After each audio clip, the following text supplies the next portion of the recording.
Շնորհակալություն, պարոն Խանդանյան, ես մի հատ կարձագանք եմ գործընկերոջս Տիկին Լիլիթ Գալստյանի հարցապնդումներին ու ձեր պատասխանին, որ ասում եք սպառնալիք չի, թրիպը տեսեք, Իրանի ազդեցիկ գեներալներից Սաֆավին հայտարարել է, որ թրիպ նախագծի վերաբերյալ Հայաստանի հետ պայմանավորվածություն կամ փոխըմբռնում չկա, եւ եթե Իրանը դեմ է Պարսից ծովում ամերիկյան ներկայությանը, ապա նշանակում է նույն տրամաբանությունը կա նաեւ Կովկասում։ Ու ակնհայտ է, որ այս ԱՄՆ-ի ու Իրանի շարունակվող կոշտ դիմակայության պայմաններում այս ծրագրի իրագործումը պոտենցիալ սպառնալիքի կոմպոնենտներ պարունակում է, պարոն Խանդայան, ես ձեր տրամաբանությունը մի փոքր չկարողացա հասկանալ, բայց հիմա հարցս, կարող եք հստակ ասել թրիպի հետ կապված մաքսային հսկողություն եւ սահմանապահի դեմք, հայի դեմք տեսնելու Ադրբեջանը թե ոչ, կներեք իմ կոշտ բանի համար ձևակերպման, որովհետեւ Ադրբեջանի նախագահան Ալիևը հստակ ասում էր, որ ադրբեջանցիները սահմանին չեն տեսնելու ոչ մի հայի դեմք, այսինքն ոչ սահմանապահ, ոչ մաքսային։ Եվ մյուս հարցը որ կա, թրիպը որ ասում եք, կարող եք խնդրում եմ լրություն, էլի, ժողովուրդ։ Հարգելի գործընկերներ, լիովին կիսում եմ պարոն Մանուկյանի ասածը, հերիք է այս խոսակցությունները։ Եվ կարող եք ասել, տնտեսական ինչ օգուտ ենք ունենալու թրիպից թվերով հստակ։ Ինչի համար, քանի որ այդ մեծ պրոյեկտը, որ իրականացվում է, այնտեղ թվեր կա հստակ։ Այդ ունեք թե չէ, ու երրորդ հարցը հասցնեմ արագ տալ, նաև Էրեկ Ալիևն ասում էր, որ մասնագետներն եկել են արևային պանելներ են դնում։ Թրիպը իրականացում այդ Սոկոլովի հայտնի Նման չասեմ, ամերիկացիներն են, իսկն այդքան մասնագետ չկա ադրբեջանցիներին ենք դիմե որ գան։ Այդ երեք հարցին պատասխանեք, այն սկզբին ուղղակի ես փաստ եմ արձանագրել, խնդրեմ չարձանագրեք։ Ինչի վերաբերյալ էր։ Չէ, վերջինը։ Վերջի հարցը։ Ադրբեջանի են, որ եկել են մասնագետները արևային պանելներ տեղադրեն։ Ինչ կարգավիճակով են իրանք ով են, որովհետեւ ամերիկացիներն են, իսկովից հայերն են, ադրբեջանցին ով է տեղ։ Մաքսային հսկողության վերաբերյալ արդեն պատասխանեցի Տիկին Գալստյանին եւ սահմանային հսկողության վերաբերյալ համաձայնագիրը հստակ նշում է, ինչ վերաբերում է ում դեմքը կտեսնեն, ինչ ազգի ներկայացուցիչ, օրինակ երբ որ դուք գնում եք Դուբայ, այնտեղ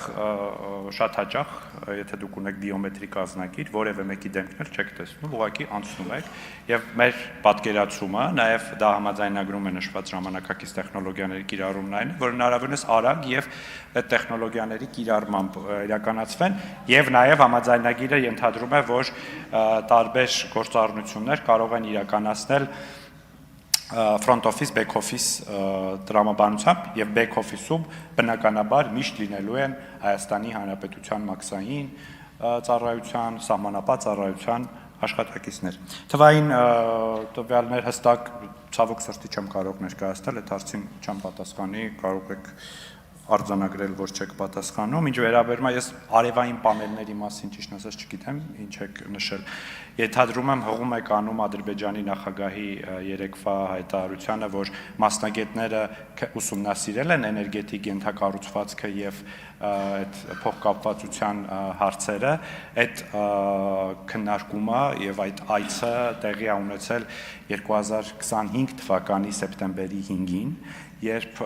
փոխվարչապետեր Մեհեր Գրիգորյանի եւ Շահին Մուստաֆայևը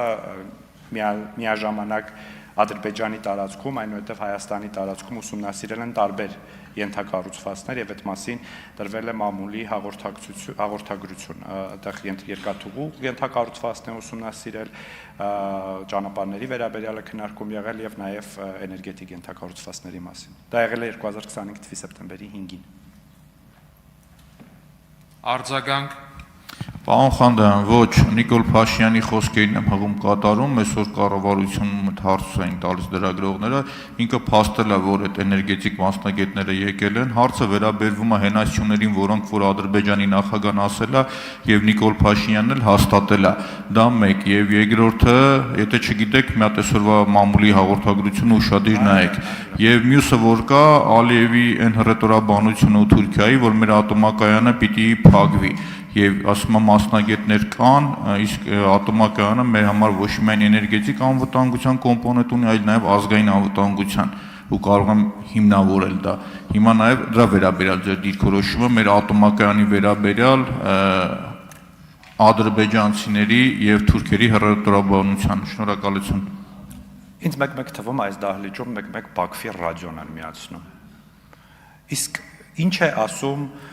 ատոմային էներգիայի միջազգային գործակալությունը։ Գուցե ատոմային էներգիայի միջազգային գործակալությանը հղում անեք Հայաստանի ատոմակայանի փակման ժամկետների վերաբերյալ, կամ գուցե հղում անեք ՍԵՊԱ-ին 2017 թվականին ստորագրված, որտեղ նշված է Ալիևը գյուտ չի արել եւ եւ բոլորը եւ Հայաստանի կառավարությունը եւս հայտնել են, որ Հայաստանի ատոմակայանը կարող է գործարկվել մինչեւ 2036 թվականը եւ պետք է նմանատիպ կարողություններով նոր ատոմակայան Հայաստանին։ Այսինքն այստեղ որևէ նորություն այս հարցի վերաբերյալ չկա եւ այդ գնահատականը տալիս են մասնագետները եւ ոչ թե կառավարությունները կամ պետությունների ղեկավարները։